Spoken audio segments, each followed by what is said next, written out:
UGC का bill लागू नहीं हुआ तो तुम्हारी ईंट से ईंट बजाने का काम करेंगे। अरे 4 लफंगे आते हैं और जाके डीसी को ज्ञापन दे देते हैं। चंबे की बात है, इतना बड़ा ओबीसी समाज, इतना बड़ा शेड्यूल कास्ट के लोग और इतने पढ़े लिखे, उसके बावजूद भी हम कहां पहुंच रहे हैं। ये कहीं ना कहीं जो ये पाखंडवादी लोग हैं हमारे घरों में जो पूजा पाठ करवाते हैं, इनकी बदौलत हमारे हकों पे हथियारों से हमला किया जा रहा है। जातिगत जनगणना, आपके पास कितनी शिक्षा, आपके पास कितनी प्रॉपर्टी, आपके पास कितने कपड़े, आपके पास कितना गहना और आप टोटल कितनी जगह में आप बस रहे हो, मोटा मोटा बता दो, बाकी गहराई के अंदर तो हमारे साथी और बताने वाले हैं। अगर यह चीज भी हमारे समझ में नहीं आवे तो क्या समझ में आएगा? अरे जब हमारे हक अधिकार लूटने लग रहे हैं और हमारे को पता ही नहीं है कि हम 60% है, 62% है, 55% है, 40% है, हम क्या कर रहे हैं?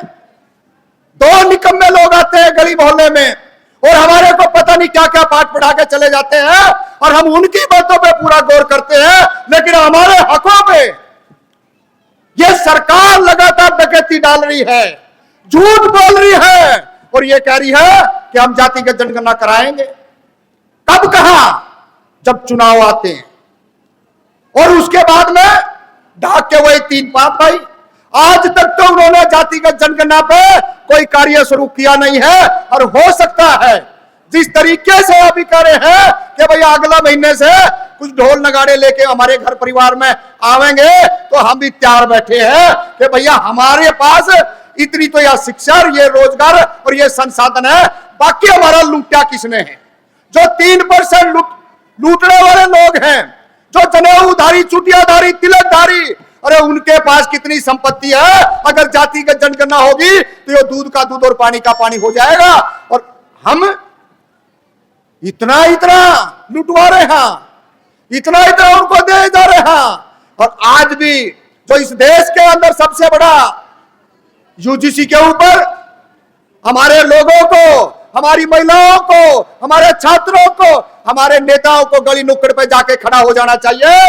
अगर यूजीसी का बिल लागू नहीं हुआ तो तुम्हारी ईंट से ईंट बजाने का काम करेंगे। अरे 4 लफंगे आते हैं और जाके डीसी को ज्ञापन दे देते हैं। चंबे की बात है, इतना बड़ा ओबीसी समाज, इतना बड़ा शेड्यूल कास्ट के लोग और इतने पढ़े लिखे, उसके बावजूद भी हम कहां पहुंच रहे हैं। ये कहीं ना कहीं जो ये पाखंडवादी लोग हैं हमारे घरों में जो पूजा पाठ करवाते हैं, इनकी बदौलत हमारे हकों पे हथियारों से हमला किया जा रहा है।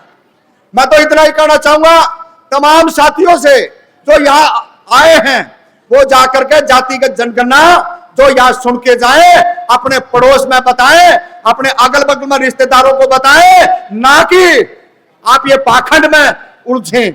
आपको मिलना है ना तो वो महापुरुषों की बदौलत मिलेगा जिन्होंने अपना संघर्ष किया। माता सावित्रीबाई फुले ने आप महिलाओं के लिए क्या नहीं किया, फातिमा ने क्या नहीं किया आपके लिए, लेकिन हम आज भी उसी चुंगल में फंसे हुए हैं। जब तक जातिगत जनगणना नहीं होगी, हम तो पूरा, मैं प्रोफेसर साहब आपका ध्यान दिलवाना चाहता हूं, पूरे हरियाणा के अंदर 5 फुट बाई 2.5 फुट की तख्ती डाल के वो पंजाब बॉर्डर से और रेवाड़ी तक पैदल यात्रा करिए।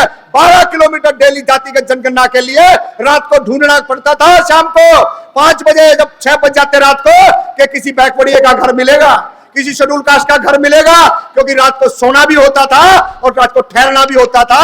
ये दूर दिशा कर रखी है कि लोगों को पता ही नहीं था कि ये 10 लोग किस लिए रोडों पे घूम रहे हैं। लेकिन हमने हिम्मत नहीं हारी और यह तानाशाही सरकार को झुका के मानना तो पड़ा ना कि हम जातिगत जनगणना कराएंगे।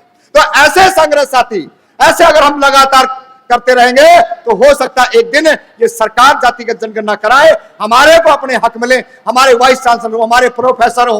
मैं तो दुखी हूं, मेरा बेटा दिल्ली यूनिवर्सिटी से पीएचडी कर रहा है और 3 बार उसको जीआरएफ क्लियर नहीं हो रहा है।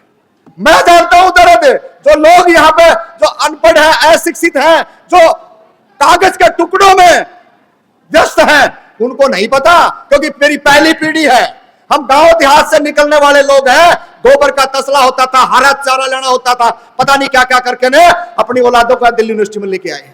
अगर वही चीज आपको बताना चाहते हैं, अगर आप भी अपना मान और सम्मान बचाना चाहते हो, तो आपने भी आगे आके लड़ना पड़ेगा और ऐसे मंचों से धारना पड़ेगा ताकि वो बीच में एक आधा कोई कुकर मुद्दा आरएसएस और बीजेपी का है, वो बताए कि समाज बोलने लग गया है, समाज धारने लग गया है, अपना हक अधिकार लेके रहेगा। जब तक नहीं बोलेंगे, जब तक नहीं उनके आंखों में आंख लड़ा के बात करेंगे, वो इसी तरीके से हमारा आर्थिक, मानसिक और शैक्षणिक शोषण करते रहेंगे। मैं इतनी बात कहने के लिए आया था। सभी साथियों को जय भीम, जय ज्योति, जय कर्पूरी, इनकलाब जिंदाबाद।